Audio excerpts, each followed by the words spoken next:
ഇന്ന് തൃശ്ശൂർ പൂരത്തിന്റെ വിളംബരം നടക്കുന്ന ദിവസം കൂടിയാണ് കേട്ടോ. നെയ്തലക്കാവിലമ്മ തെക്കേ ഗോപുര നട തുറന്നിരുന്നതോടെയാണ് പൂര വിളംബരമാകുന്നത്. കൊമ്പൻ എറണാകുളം ശിവകുമാറാണ് ഇത്തവണയും നെയ്തലക്കാവിലമ്മയുടെ തിടമ്പേറ്റുന്നത്. നാളെ ഘടകപൂരങ്ങളുടെ വരവിനായാണ് തെക്കേ ഗോപുര നട തുറന്നിടുന്നത്. വെടിക്കെട്ടടക്കം ആർഭാടങ്ങൾ ഒഴിവാക്കി ആചാരപരമായ ചടങ്ങുകൾ മാത്രമായിട്ടാണ് ഇത്തവണത്തെ പൂരം. റഹീമാണ് വിവരങ്ങളുമായി നമുക്കൊപ്പം തത്സമയം ചേരുന്നത്. റഹീം, ഗുഡ് മോർണിംഗ്. ഒരു ദേശത്തിന്റെ ആകെ ആഘോഷമാണ്, പക്ഷേ ആ ആഘോഷം ഇത്തവണ സങ്കടത്താൽ തളം കെട്ടി നിൽക്കുന്ന ഘട്ടത്തിലുമാണ്. ഈ ചടങ്ങുകൾക്ക് തുടക്കമാകുന്നത് എപ്പോഴാണ് റഹീമെ? Good morning.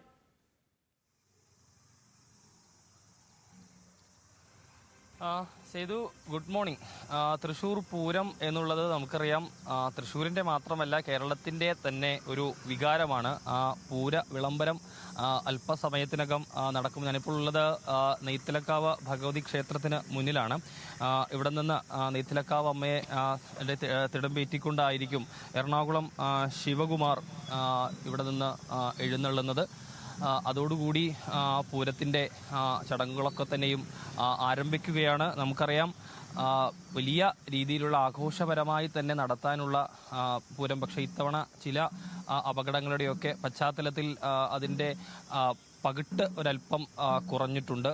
അതായത് ഒരു വലിയൊരു ദുരന്തം, ആ ദുരന്തത്തിന് ശേഷമാണ് പൂരം എത്തുന്നത്. അതുകൊണ്ട് തന്നെ ആ ഒരു ആഘോഷത്തിന് കുറച്ചൊരു പൊലിമ കുറഞ്ഞിട്ടുണ്ട്. അതായത് വെടിക്കെട്ട് ഉൾപ്പെടെയുള്ള ചടങ്ങുകൾ ഇത്തവണ ഇല്ല എന്നുള്ളതാണ്. ഏതായാലും മറ്റ് ചടങ്ങുകളെല്ലാം തന്നെ കൃത്യമായി നടക്കുകയും ചെയ്യും. നെയ്ത്തലക്കാവിലമ്മ തെക്കേ ഗോപുര നട തുറന്നിടുന്നതോടെയാണ് പൂര വിളംബരമാകുന്നത്. കൊമ്പൻ എറണാകുളം ശിവകുമാർ തന്നെയാണ് ഇത്തവണയും നെയ്ത്തലക്കാവ് അമ്മയുടെ തിടമ്പേറ്റുന്നത്. നാളെയായിരിക്കും ഘടകപൂരങ്ങളുടെ വരവിനായി തെക്കേ ഗോപുര നട തുറക്കുക.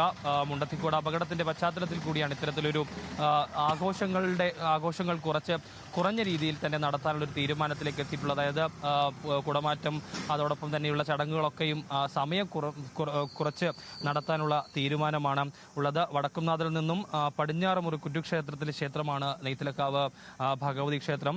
തൃശ്ശൂർ പൂരത്തിൽ പാറമേക്കാവ്, അതോടൊപ്പം തന്നെ തിരുവമ്പാടി കൂടാതെ പങ്കെടുക്കുന്ന ഭദ്രകാളി ക്ഷേത്രം കൂടിയാണ് ഈ ക്ഷേത്രം. ഏതായാലും അരിമ്പൂർ കുണ്ടിൽ നമ്പടി കുടുംബക്കാരുടെ മച്ചിൽ ഭഗവതിയായിരുന്നു പുരാതന കാലത്ത് നെയ്ത്തലക്കാവിലമ്മ. പിന്നീട് ഈ ക്ഷേത്രത്തിൽ കുടിയിരുന്നു എന്നുള്ളതാണ് ഐതിഹ്യം. നെയ്ത്തലക്കാവ് ഭഗവതി ക്ഷേത്രത്തിൽ നിന്ന് ആരംഭിക്കുന്ന ഇവിടെ നിന്ന് എറണാകുളം ശിവകുമാറിൻ്റെ ചുമരിലേറി ഇവിടെ നിന്ന് നെയ്ത്തലക്കാവിലമ്മ പുറത്തേക്ക് ഇറങ്ങുന്നു. അതിനുശേഷം വലിയ രീതിയിൽ തന്നെ ഇവിടെ നിന്ന് നേരെ വടക്കുംനാഥ ക്ഷേത്രത്തിലേക്ക് പോകുന്നു.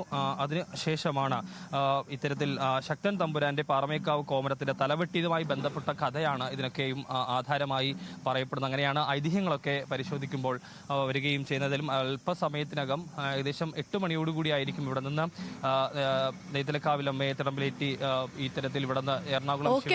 ഞാൻ റഹീമിലേക്ക് വരാം, അടുത്ത മണിക്കൂറിൽ വരാം. അങ്ങനെ തൃശ്ശൂർ പൂരത്തിന്റെ ഏറ്റവും പ്രധാനപ്പെട്ട ചടങ്ങുകളിൽ ഒന്നാണ് പൂര വിളംബരം. ഇന്നാണ് പൂര വിളംബരം.